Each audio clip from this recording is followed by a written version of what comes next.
साथ में ये भी मैं आपको बता दूं कि हुजूर पाक सल्लल्लाहु ताला अलैहि वसल्लम की मीलाद की खुशी क्या ये कुरान और हदीस से साबित है भी कि नहीं है, क्योंकि अभी ये 10 दिन बचे हैं 12वीं शरीफ को।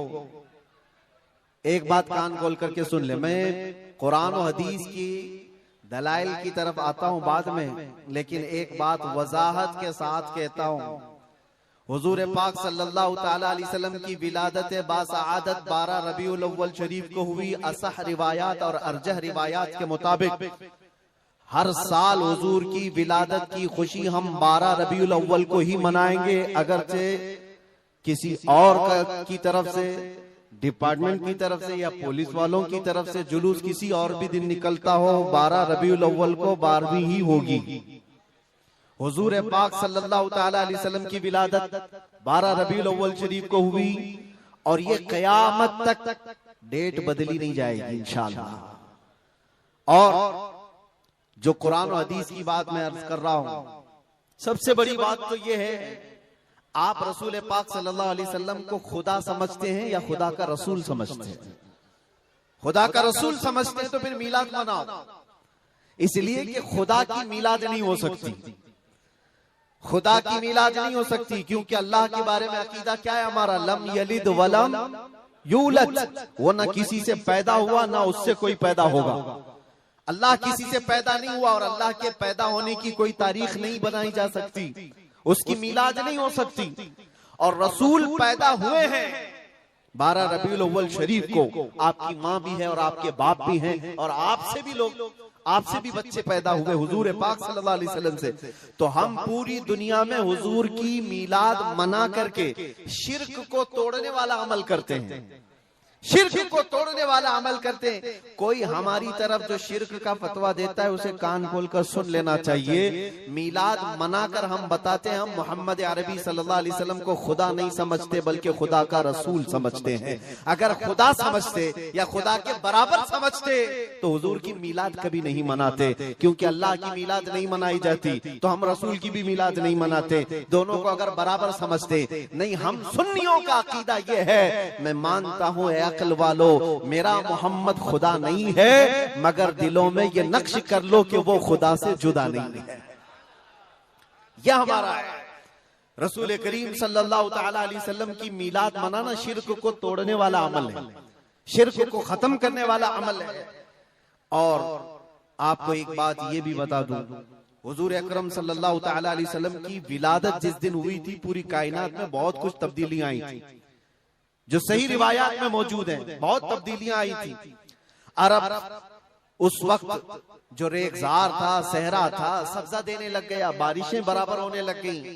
अरब में आज भी बारिश नहीं होती है, साल में 2-4 बार बारिश के खतरात गिर गए, अलग बात है। मौसम बाज़ाब्ता जैसे बारिश का यहाँ होता है नहीं होता।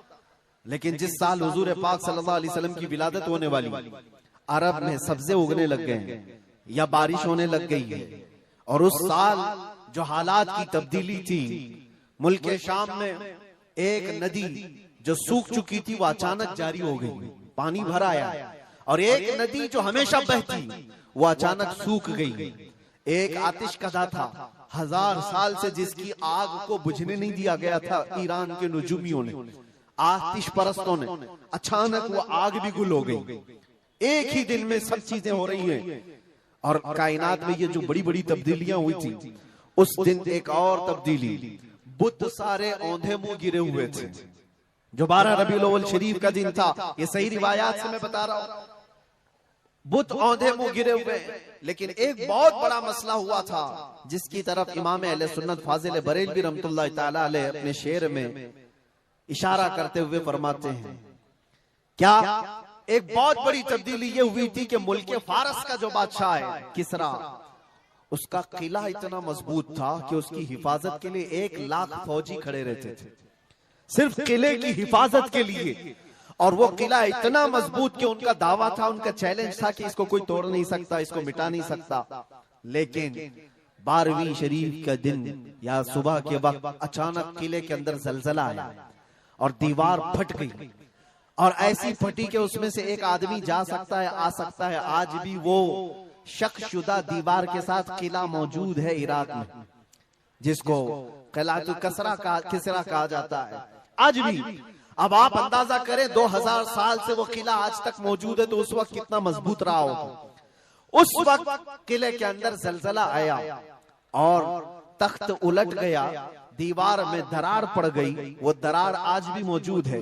बादशाह हैरान और परेशान। दूसरे दिन सारे नजूमियों को बुलाया गया और पूछा गया कि ये क्या माजरा है कि इतना मजबूत किला कैसे ये टूट गया, या इसकी दीवार में शगाफ कैसे आ गई है। तो सारे नजूमियों ने अपने इल्म के मुताबिक जो नतीजा निकाला, बादशाह से कहा दर हकीकत ये जलजला आम जलजला नहीं है, ये तेरी दीवार का टूट जाना ये आम सी बात नहीं है। हमारा इल्म ये बता रहा है कि इस रुए जमीन पर अल्लाह का कोई नबी पैदा हुआ है जो तेरी सल्तनत को खत्म करने वाला है। एक बच्चा अरब में ऐसा आया है, आई नई हुकूमत, सिक्का नया चलेगा, आलम में रंग बदला, सुबह शबे विलादत। उस दिन जो हुआ था उसको इमाम अहले सुन्नत क्यों फरमाते हैं, वो एक दिन की बात है ना। हुजूर की विलादत हुई, फारस के किले में क्या हुआ, जलजला आया। हुजूर की विलादत इधर मक्का में हुई और मुल्क फारस में जलजला आया और किले के अंदर दरार आई। अब सुनो, आला हजरत कहते हैं हश्र तक डालेंगे हम पैदाइश मौला की धूम, यानी कयामत तक हम रसूलुल्लाह की मिलाद का जिक्र धूमधाम से मनाएंगे। इसका असर क्या होगा, फारस में तो देखा था किले में जलजला आ गया था, हुजूर के पैदाइश के जिक्र से ही किला हिल गया था। अब हम जब जब जिक्र करेंगे मिसले फारस नजद के किले गिराते जाएंगे, मिसले फारस नजद के किले गिराते जाएंगे। आज जिन लोगों के किले गिरते हैं या हिलते हैं वो जिक्र मुस्तफा से ही गिरते हैं, लेकिन उसका हमें कुछ असर नहीं होना चाहिए। खाक हो जाएं अदू जलकर मगर हम तो रजा, दम में जब तक दम है जिक्र उनका सुनाते जाएंगे। अजीजा ने गिरामे वक़ार, मैं बहुत छोटे से वक्त के लिए आपके पास आया हूं, लेकिन एक अजीम मैसेज देकर के कि मिलाद मुस्तफा सल्लल्लाहु अलैहि वसल्लम के मौके पर सारे सुन्नियों को ये चाहिए कि सिर्फ झंडे लगाने और कुमकुमे लगाने और बड़े बड़े नारे लगाने से ही ईद मिलादुन नबी का आप एहतमाम नहीं कर रहे हो, बल्कि हर सुन्नी आशिक रसूल को चाहिए कि वो इस मौसम में नहीं बल्कि पूरी जिंदगी उसकी है, लेकिन इस मौसम में खास तौर पर अपने नबी पाक सल्लल्लाहु अलैहि वसल्लम की सीरत तो पढ़ ले, मेरे आका सल्लल्लाहु अलैहि वसल्लम की बायोग्राफी मालूम हो जाए, हुजूर पाक की जिंदगी को समझ जाएगा। तो मेरे अजीजों, ये हवाओं के झोंकों से उसका कभी कुछ बाल बेका नहीं हो सकता। जो नबी पाक सल्लल्लाहु अलैहि वसल्लम को पढ़ा हुआ है वो तूफानों और आंधियों में अपना मजहब नहीं बदल सकता, वो लोगों की लालच पर अपना दीन का सौदा नहीं कर सकता। ये वही लोग हैं जो दीन के सौदा करते हैं जिन्होंने अपने नबी को नहीं पढ़ा। हुजूर पाक सल्लल्लाहु अलैहि वसल्लम को जिन आंखों ने एक बार देखा है वो सहाबा की जिंदगी तो देख लें, उनको खोलते हुए तेल में भी डाल दिया गया, मगर दामन मुस्तफा से हाथ हटाना तो दूर की बात है, जुबान पर लफ्ज लाना भी उन्होंने कभी गवारा नहीं किया। जानते हो, 3 भाई थे, ये कलयुगी में एक हिकायत लिखी हुई है, 3 सगे भाई थे, एक ईसाई बादशाह ने गिरफ्तार कर लिया, तीनों जवान थे 20 से 30 साल के बीच में, और बादशाह ने कैद करके उनको सबसे पहले क्या कहा, तुम अपना दीन बदल लो, धर्म परिवर्तन कर लो, मोहम्मद अरबी सल्लल्लाहु अलैहि वसल्लम के जो कसीदे गाते हो छोड़ दो। लेकिन देखो, याद रखो, उसमें से जब बादशाह ने ये बात रखी तो उन्होंने कहा नहीं, हमारा दीन इतना सस्ता नहीं है कि हम तुम्हारी कैद में आते ही बदल डाले। उसने कहा अगर तुम बदल लोगे तो मैं तुम्हें अपने वजारत में सिपाहियों में बड़े मनसब पर रखूंगा। नहीं माना, ठुकराया। बादशाह ने क्या कहा, इसकी सजा तुम्हें भुगतने के लिए तैयार रहनी होगी। तैयार। बहुत बड़े एक कढ़ाई में तेल को लाकर खोलते हुए तेल में उसमें से सबसे बड़े भाई को डालने का हुक्म दिया। बादशाह ने जैसे हुक्म दिया, जल्लाद आया और उन 3 भाइयों में से एक को उठाया और खोलते हुए तेल में डाल दिया। अंदाजा करो, मोमबत्ती पर अगर तुम्हारी उंगली भी लग जाए ना तो चमड़ी जल करके निकल आएगी, और पता नहीं कितने दिन तक इसकी जलन आपको होती रहे। लेकिन एक पकते हुए तेल में डाला जा रहा है, डाल दिया, जिस्म पूरा चरमरा गया। थोड़ी देर गुजरी, 2 भाई और मौजूद, दूसरे को बुलाया गया, देखा तुम्हारे भाई का हश्र क्या हुआ है, तुम अगर बादशाह की पेशकश को कबूल कर लो तो शायद तुम्हारी जान बच सकती है। दूसरे ने मुस्कुराया और कहा, वही शायद उनकी ही जुबान थी जो बरेली से यूं आती है, जिंदगी ये नहीं किसी की किसी के लिए, जिंदगी है नबी की नबी के लिए। मेरे बड़े भाई को जलाने के बाद अब तो तुमने और भी मुश्किल कर दिया है फैसला। मैं इस बात के लिए तैयार हूं कि इससे बड़े तेल में भी मुझे डाला जाए, लेकिन जुबान पर मेरे मुस्तफा के दामन को छोड़ने वाली बात कभी नहीं ला सकता। दूसरे भाई को भी उठाया गया और खोलते हुए तेल में डाल दिया। 2 भाइयों की शहादत हो गई जगह पर ही। वो तेल में डालना जुबान पे अल्फाज हो सकता है, आसानी से हम बोल रहे हैं और आप आसानी से सुन रहे हैं। प्रैक्टिकल जिसके साथ होगा वो अंदाजा कर सकता है दर्द और कर्ब किसको कहते हैं, शिद्दत की तकालीफ किसको कहते हैं। मेरे अजीजों, तीसरा जो नौजवान था वो बहुत ही कम उम्र का था, 22 से 23 साल का होगा। बादशाह का जो वजीर वहां पर था उसने देख करके बादशाह से कहा, इस लड़के को मेरे हवाले कर दीजिए, मैं इसको बदल करके लाऊंगा, मेरा चैलेंज है। क्यों जान इसकी भी ले लेंगे, मैं इसको बदल करके लाऊंगा। इतने मजबूत लोग कैसे हो सकते हैं अरब के कि खोलते हुए तेल में इनके भाइयों को डाला गया तब भी ये बदल नहीं रहे। 2 को मरते हुए, अरे यहाँ 1 को डंडा पड़ते हुए देखकर सारे भाग जाएं और ये 2 को जलते हुए देख करके भी टस से मस नहीं होते। कैसा अकीदा है, कैसा तसल्लुब है इनका। बादशाह ने कहा, किस बात पर तुम्हें यकीन है कि इसको तुम बदल लाओगे? उसने कहा, मुझे भरोसा है, आप मुझे दीजिए 1 महीने का टाइम, इसको बदल कर न लाऊं तो फिर मुझे आप जो सजा दे। बादशाह ने कहा, ठीक है ले जाओ। तीसरे को खोलते हुए तेल में डालने की बजाय बादशाह ने अपने वजीर के हवाले कर दिया। और दुनिया देखो, वो मेरे अजीजों याद रखो, आशिकाने मुस्तफा से 2 इम्तिहान हर जमाने में होते रहेंगे, आज भी हो रहे हैं और होते रहेंगे। पहला इम्तिहान, मौत से डरा करके तुम्हारा दीन छीन लिया जाएगा, मौत से डरा करके ये हो जाएगा वो हो जाएगा, तुम्हें ये कर दिया जाएगा वो कर दिया जाएगा। मौत का डर, खौफ तुम्हारे कदमों में डगमगाहट लाने के लिए लाया जाता है। अगर मौत से नहीं डरता कोई आदमी तो उसके साथ दूसरा पैंतरा क्या खेला जाता है। ये दुनिया का दस्तूर है, हमेशा से जब देखती है दुनिया के ये मौत से डरता नहीं है तो फिर इसको औरत और दौलत की लालच से खरीदने की कोशिश की जाती है। ये 2 चीजें ऐसी हैं जो अच्छों का सौदा कर जाती हैं। बहुतों ने अपना ईमान सिर्फ शबाब पर बेच दिया है, हुस्न शबाब को देख करके। औरतों के दिल दादा हुए या दौलत के दिल फरेब हो गए और उन्होंने अपना दीन का सौदा कर लिया है। नौजवानों याद रखो, तुम्हारी जिंदगी में अगर ये 2 इम्तिहानों में से कोई इम्तिहान आए तो अपने नबी पाक को याद कर लेना, हुजूर को याद कर लेना और अल्लाह के नबी सल्लल्लाहु अलैहि वसल्लम की बारगाह में ये इस्तिगासा कर लेना कि मेरे आका, बड़ा सख्त और कठिन वक्त आया है। दुनिया मौत से डरा करके कभी मेरा ईमान छीनने की कोशिश कर रही है, अगर उससे मैं नहीं डगमगाया तो दुनिया मुझे हुस्न शबाब की लालच दे करके अपनी तरफ लेना चाहती है। अब उस वजीर ने क्या किया, उस छोटे से नौजवान लड़के को अपने घर ले गया और उसकी बेटी थी जो निहायत हसीन और जमील, बहुत खूबसूरत लड़की उस वजीर की थी। अपनी बेटी को बुलाया और कहा, बेटी तेरे लिए एक काम देता हूँ, 1 महीना हमको मिला है, इस नौजवान को अपनी मोहब्बत में, अपने हुस्न जमाल में लेकर के आजा, बादशाह सलामत से जो इनाम चाहे तुझे ला करके दे दूंगा।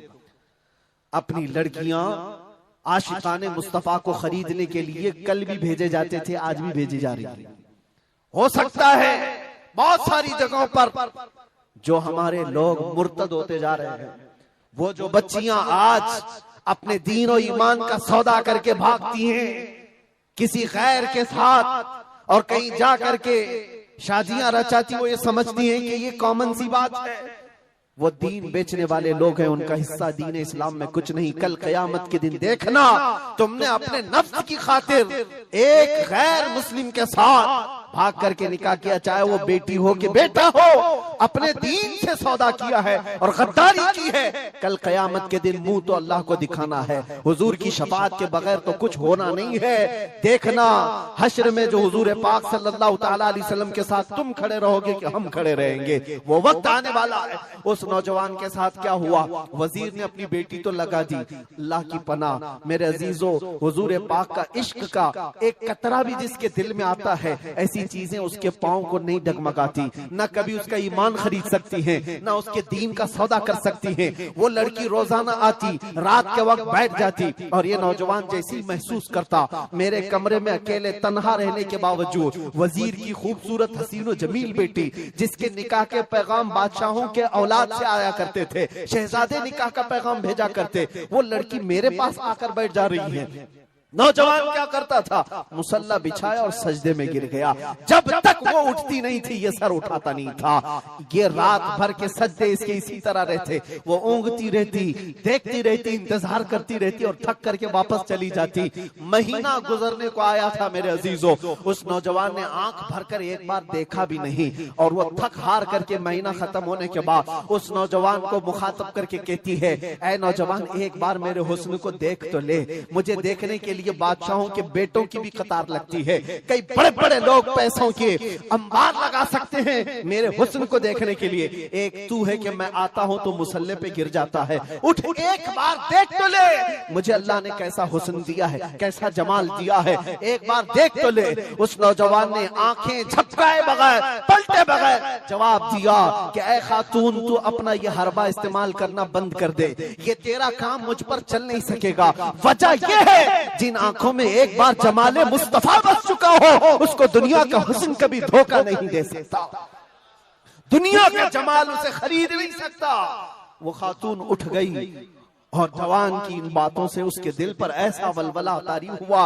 वो खातून कहती है, ऐ नौजवान खड़ा हो जा, मैं तुझे खरीदने नहीं आई, मैं तुझे अपनी दामे फरेब में फंसाने नहीं आई, उठ जा, अब मेरी एक अर्जी सुन ले। नौजवान उठा और पूछा क्या अर्जी है। कहती है कि मैं अब तेरी मोहब्बत में गिरफ्तार हूँ, मैं चाहती हूँ कि तू मेरे दीन में ना आ बल्कि तू अपने दीन में मुझे दाखिल कर ले। जिसके हुस्न ने तेरी आंखों को ऐसा बाकमाल बनाया है कि तन्हा होते हुए भी कभी तूने मेरे हुस्न को नहीं देखा, मैं चाहती हूँ कि उस हुस्न के पैकर जमाले मुस्तफा की मैं भी दिलदादा हो जाऊं। उस नौजवान को उठाया और कहा, मुझे पढ़ा दे ला इलाहा इल्लल्लाह मुहम्मदुर रसूलुल्लाह। हर जमाने में आशिकाने मुस्तफा जो होते हैं, हर जमाने में जो आशिकाने मुस्तफा होते हैं, वो दूसरों की छाप अपने ऊपर लेते नहीं हैं, बल्कि जहां जाते हैं अपनी छाप दूसरों पर छोड़ करके आते हैं। यही होती है जिंदगी आशिकाने मुस्तफा की। उस नौजवान ने उसे कलमा तैयबा पढ़ाया और उस खातून ने कहा, चलो यहाँ से निकलो, कुफरिस्तान से निकल करके हम निकाह करते हैं और साथ जिंदगी गुजारेंगे।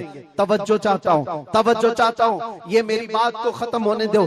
ऐ नौजवानों, आज तुम्हें कोई बहकाने वाला, खोलते हुए तेल में डालने वाला नहीं है, उसके बावजूद तुमने पता नहीं अपने कितने घंटे ये सारे सोशल मीडिया पर आई हुई ऐसी हसीना और जमीलाओं के पीछे अपनी रातें बर्बाद कर डाली। तुम्हें पता नहीं ये आंखें अल्लाह ताला ने तुम्हें किस लिए दिए हैं। दुआ ये करो कुछ ऐसा कर दे मेरे किरदगार आंखों में, हमेशा नक्श रहे रूए यार आंखों में। उन्हें न देखा तो किस काम की है ये आंखें कि देखने की है सारी बहार आंखों में। अजीजा ने गिरामी, उस नौजवान ने उस खातून की बात सुन ली और कहा, चलो मुझे इस जगह से, इस कैद से निकालो, हम ये शहर छोड़ देते, ये मुल्क छोड़ देते हैं। उस खातून ने उस नौजवान को आजाद किया और साथ लेकर चल पड़ी, शहर भी छोड़ दिया, बाहर निकल पड़े। रात का वक्त है, अचानक वो आधा रास्ता तय किए कि पीछे से घोड़ों के दौड़ने की आवाज आई। तवज्जो चाहता हूँ, एक फौज आ रही है और हिनहिनाने वाले घोड़ों की आवाजें आने लगी। दोनों डर गए। नए लोग हैं, नौजवान लड़का है, नौजवान लड़की है और शहर से भागे हुए हैं, दीन इस्लाम कबूल करके निकले हुए हैं। बादशाह को हो सकता है खबर हो गई होगी, वजीर को पता चल गया होगा कि कैद से निकला हुआ ये फरार मुजरिम हमारा शहर छोड़कर जा रहा है। पूरी फौज आती हुई नजर आ रही थी। ये दोनों एक दरख्त के पीछे ओट पर छुप कर खड़े हो गए। पता नहीं अब इसके आगे क्या होने वाला है, हमें गिरफ्तार कर लिया जाएगा, हो सकता है हमारा भी अंजाम वही होगा जो हमारे दो भाइयों के साथ हुआ। लेकिन इत्तेफाक की बात है, वो घोड़े करीब से करीब आते गए, वो फौज करीब आ गई और जब आ गई तो करीब आकर वो फौज रुक रुक गई। इन्होंने देखा नहीं ये फौज कौन थे, ये लोग कौन थे। दरख्त के पीछे छुपे हुए हैं नौजवान और वो दुशीजा। अचानक आने वाली फौज में से एक गरजती हुई आवाज आती है। नाम लेकर के नौजवान का पुकारा जाता है, ऐ फलां बिन फलां बाहर आ जा, बाहर आ जा। बाहर ये नौजवान आता है तो देखता है बादशाह की फौज नहीं है, वजीर की फौज नहीं है, बल्कि वो दोनों शहीद भाई घोड़े पर सवार है और सारी फौज में रसूलुल्लाह के वो शहीद सहाबा तशरीफ लाए हुए हैं। नारे तकबीर, नारे रिसालत।